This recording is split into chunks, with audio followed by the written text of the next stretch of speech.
There's a $3 bird you can buy at any feed store this spring that'll eat up to 4,000 ticks a day off your property. It don't need shots. It don't need a vet. It don't need a dime of monthly chemicals. And once it grows up somewhere around 8 weeks old, it starts patrolling your land like a little soldier on a mission. Now I'm telling you this because 2026 is the worst tick year I've seen in nearly a decade.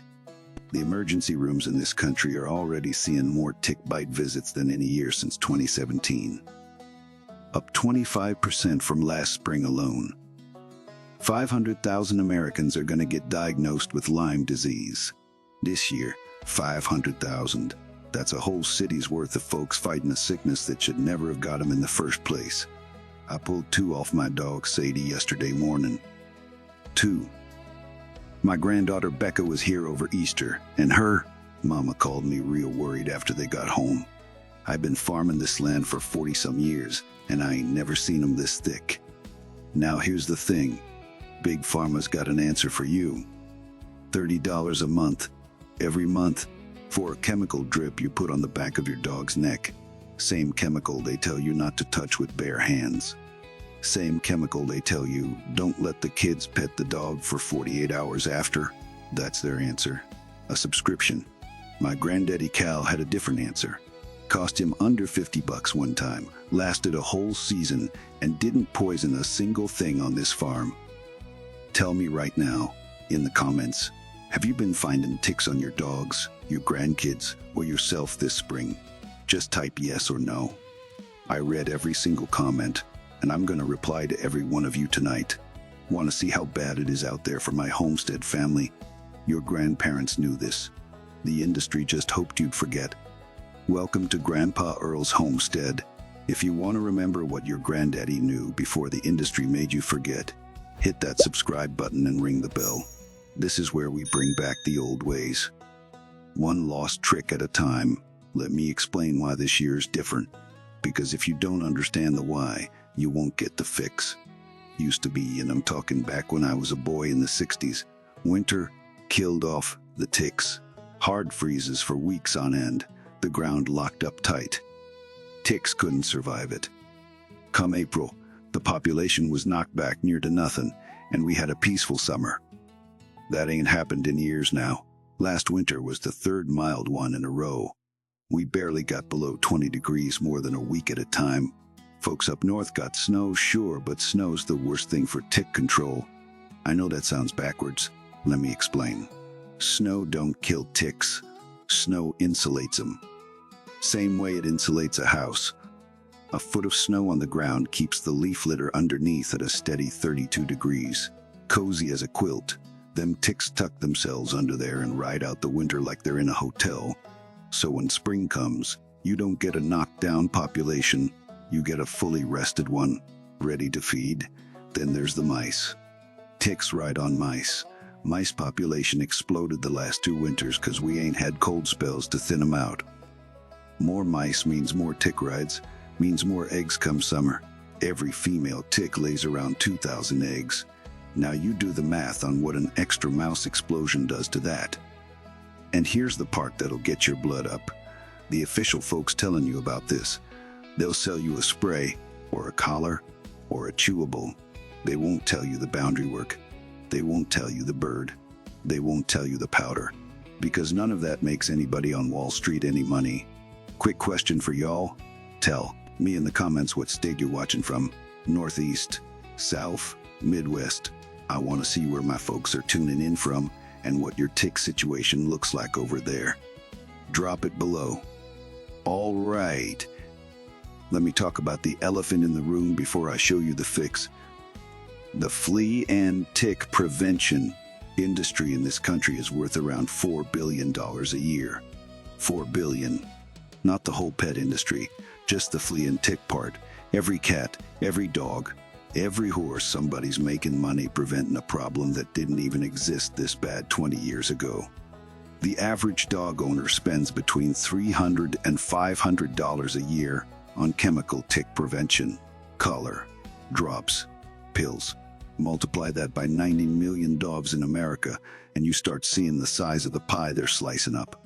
Now look, I ain't here to tell you these companies are evil. Their business is doing what businesses do. But here's the thing nobody likes talking about. Back in 2018, the FDA put out a warning about one whole class of chemicals in those chewable tick pills, a class called isoxazolines. The warning said they was linked to seizures and neurological problems in some dogs. The pills stayed on the shelves. They just added a label.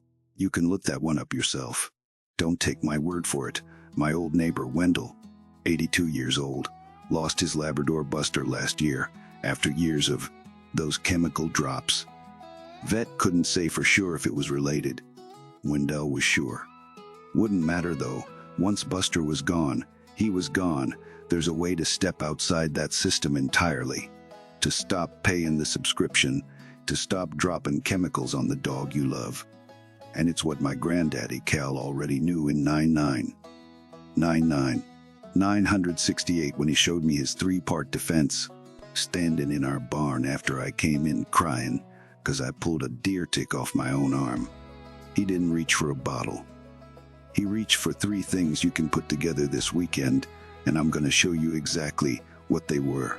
Defense number 1, the bird. It's called a guinea fowl, guinea hen. Some folks call them pintadace, funny-looking creatures. They look like a chicken got crossed with a turkey and then somebody dipped it in polka dots. They squawk something awful when they see a stranger. But Lord have mercy, can they hunt? Many homesteaders I know, and I mean folks who track this real careful on their own land, say a flock of guineas can knock down 4,000 ticks a day across a couple acres. 4,000. Now I can't show you a scientific paper with that exact number, and any honest farmer's gonna tell you the same, but I can tell you what I seen with my own eyes. We got 6 guineas patrolling our 2 acres of woods and pasture. I used to pull ticks off Sadie 3 or 4 times a week. Now I'm pulling one every 2 weeks. The difference is night and day. How they work is simple. Guineas are aggressive foragers, way more than regular chickens. They walk in tight little bands, 4 or 6 birds together, eyes to the ground, eating bugs and bugs and bugs all day long. They don't tear up your garden like chickens do. They leave the plants alone and just hunt the bugs. They prefer ticks, beetles, grasshoppers, even small snakes. You can pick up a ketan. This is what they call a guinea baby at most feed stores in spring. Tractor Supply gets them in March and April. $3 to $8 a piece. Get 4 to 6. They flock together for safety. Won't survive alone. Couple breeds of regular chickens help too if you want to add to the work. Anconas, Welsummers, and Houdans are all active foragers. But guineas is the heavy hitters. They're the special forces. Tell me, anybody out there already keeping guineas? Drop a comment and let folks know how they working out for your property. Real-world reports from y'all are worth more than any textbook. Now look, before I show you the other 2 defenses, I gotta stop and tell you something important. What I just shared with you about the guineas. That's one trick. 1. My grandmother Ruth and my granddaddy Cal wrote down over 100 more, just like it. Things they figured out from living on this land through droughts, depressions, world wars, and 3 generations of folks trying to sell them stuff they didn't need. I took everything they wrote down and put it into one place. 10 ebooks, over 100 lost methods. We're talking about tricks for your garden that Monsanto don't want you using, tricks for your animals that the feed companies pretend don't work, tricks for fixing your barn, your fence, your roof, your pipes, when the contractor wants $400 for a 30-minute job. But here's what most folks really care about. There's a whole section in there about turning your land into actual income. The kind of side business my neighbor Frank built up doing farmers market on Saturdays. He clears over $5,000 a month now, off 5 acres, selling eggs, herbs, soap, and heirloom seed. $5,000 a month, from land most folks would call too small to bother with. Average family that actually uses this bundle saves around $10,000 a year. Feed, fuel, groceries, repairs, vet bills, pest control. Not a guess. That's what folks been writing me about. That ain't a sales pitch. That's what happens when you stop paying the subscription and start using what your grandparents already knew. Right below this video, right under that subscribe button. Grab it now, before the next algorithm change buries homestead content like this. They've been doing that more and more this year. I'm telling you straight. Now stay right here with me, because the next two defenses are the cheap ones that work even faster than the birds, and one of them you probably got in your spice rack already. Defense number 2, white powder. It's called diatomaceous earth. Long word. Folks just say DEDE. It's the fossilized remains of tiny little ocean creatures called diatoms, got crushed under pressure over millions of years and turned into a fine white powder that looks like flour. Now here's why it works. Under a microscope, those little fossils ain't smooth like flour. They're sharp, real sharp, like microscopic razor blades. When a tick or a flea or a mite or a roach for that matter crawls through it, those razor blades cut up the tick's outer shell, called the exoskeleton. The tick can't hold water no more, dehydrates and dies inside of 48 hours. Now pay attention to this part, cause it can hurt you if you do it wrong. There's 2 kinds of DE on the market. There's pool grade, which is for swimming pool filters. That stuff is dangerous to your lungs. Don't touch it. Then there's food grade, which is what you want. Food grade DE is so safe. You can feed it to chickens, sprinkle it on the dog, even take a teaspoon yourself if you're so inclined. Some folks swear by it for gut health, though I ain't making health claims here. You buy food grade only. Says it right on the bag. Look for it.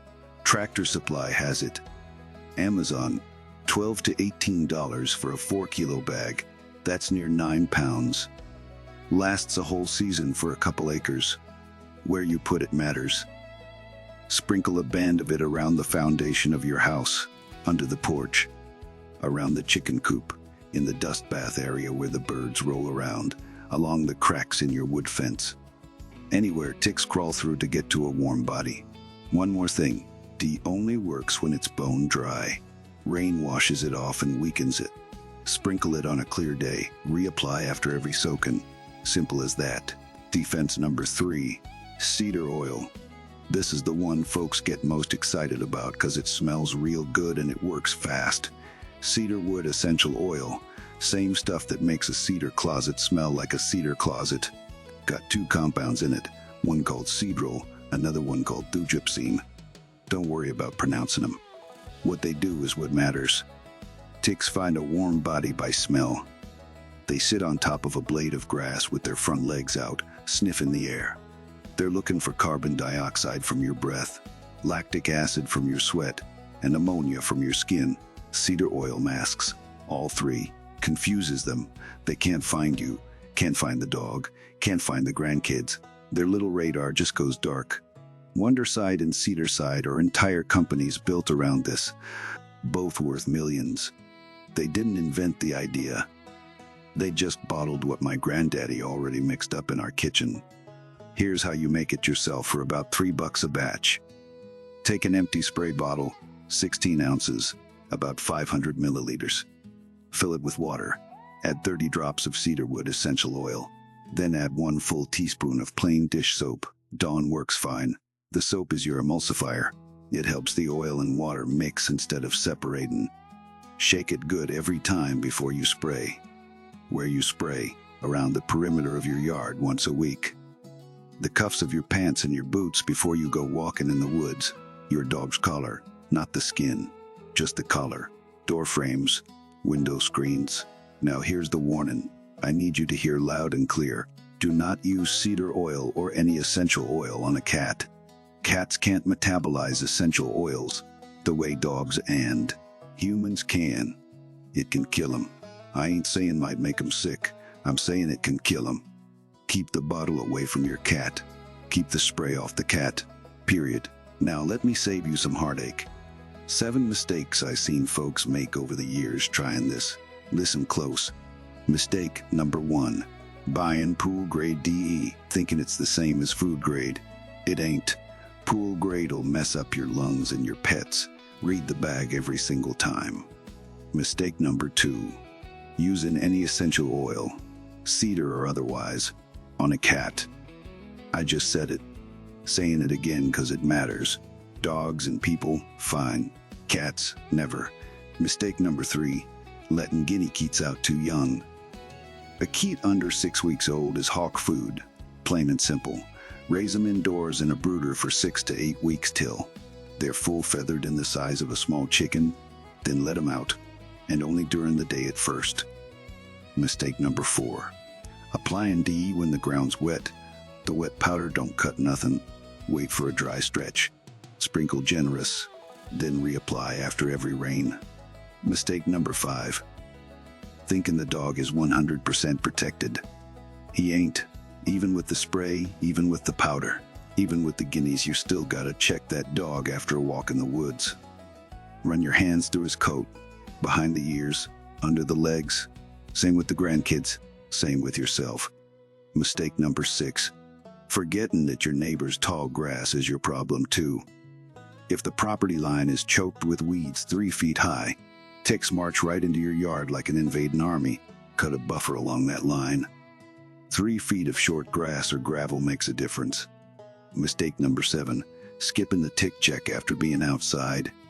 Behind the ears, the neck, the armpits, the waistband, the back of the knees. A tick needs to be attached for over 24 hours to transmit Lyme. Get them off fast, and you cut the risk way down. If you do find one bit, save it in a jar. Talk to your doctor. Don't mess around with this. Let me tell you about Lorraine. Lorraine lives down by the Missouri border. 68 years old. 3 acres backed up against a wood line. 2 grandkids that come every summer. 2 black lab cousins, brothers, named Rex and Tucker. Last year was a nightmare for her. She told me she pulled 12 ticks off Rex in a single weekend in June. Her older grandbaby came down with a low fever that turned out to be early Lyme. Caught it in time, thank the good Lord, but it scared the daylights out of her. She called me last March. We talked for an hour. Then I sent her my granddaddy's plan and she went to work. Here's the plan she followed. Same one I'm giving to you. Week 1. She walked the property line and cut every blade of grass and weed within 6 feet of the woods. Cleared out 2 big piles of leaves that had been sitting there for years. That alone, she said, made a difference she could feel within 10 days. Week 2, she drove to Tractor Supply. Bought a 4-kilo bag of food-grade DE for $14 and 6 guinea keets for $30 total. Set up a brooder box in her garage for the keets. Sprinkled DE around her foundation, under the deck, around the doghouse, along the wood fence. Weeks 3 and 4, she mixed up the cedar oil spray. Bottle cost her $10. Oil was $12. Sprayed the yard borders every Saturday morning. Sprayed Rex and Tucker's collars before walks. Week 6, guineas went outside. They've been on patrol ever since. Total spend, $73. One time, compared to the $1,200 a year she was putting into chemical collars and yard sprays. This past Memorial Day, the grandkids came up. She pulled 0 ticks off either of them in a whole weekend. First time in 5 years. That's the win. Right there. Let me leave you with this. When I was 8 years old, my granddaddy cow pulled a deer tick off my arm and I started crying because I'd seen what Lyme did to a man down the road named Howard. Howard never walked right again. Walked with a cane the rest of his life, and he wasn't even 60. Cal looked at me and said, "Son, this land ain't supposed to scare you. We're gonna take it back." Then he showed me the birds, the powder, the oil, 3 things. No bottles from the vet, no subscriptions, no poison. He died in 1989. But the land he handed down still feeds my family, and now it'll feed my grandkids when they come back this summer. Safe the way it was supposed to be. Don't let 2026 be the year somebody you love gets sick from something. You could have stopped with $73 in a Saturday afternoon. The chemicals ain't the only answer. They just want you to think they are. Your grandparents knew this. The industry just hoped you'd forget. If this old trick helped you today, do me a favor, hit subscribe and ring that bell. Share this with somebody whose grandkids come visit, with somebody who's got a dog they love. Every share brings back what the industry buried. And the full bundled 10 ebooks, over 100 more tricks like the 3 I just gave you, is linked right below in the description. Grab it before they make these videos harder to find. The next video opens another family secret, a $2 plant you can grow on your windowsill that pulled my own arthritis pain down so far. I stopped taking the pills the doctor gave me. Pharmaceutical companies sold that exact compound for 40 years. You don't need a prescription, you just need a windowsill. One last thing before I let you go. Tell me in the comments, what's your biggest tick story? Worst one you ever pulled? Worst year you ever had? Worst thing somebody you know went through with Lyme? Drop it below. I read every one and I'm replying to every one of y'all tonight. Pull up a chair next time. I'll be waiting.